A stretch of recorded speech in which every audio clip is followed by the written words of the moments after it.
Hey everybody, this is a quick video in case you have a Bang & Olufsen BEOPLAY Portal or Portal PCPS Bluetooth wireless headphones, and you need to do a hard reset to the factory default settings on them. Now you're going to want to do this for one of two reasons. The first one is troubleshooting. If these headphones are not connecting to your phone or other device, or they're not pairing or syncing with Bluetooth, or any kind of issues like that can very often be fixed with a factory reset.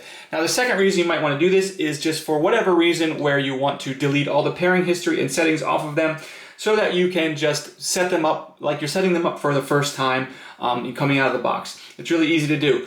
First thing is we just need to make sure it has a decent charge and that it's turned on. So once these earphones have a decent charge and they're turned on, we're just going to come in and press and hold the power/Bluetooth button for more than 8 seconds, just keeping an eye on this light here.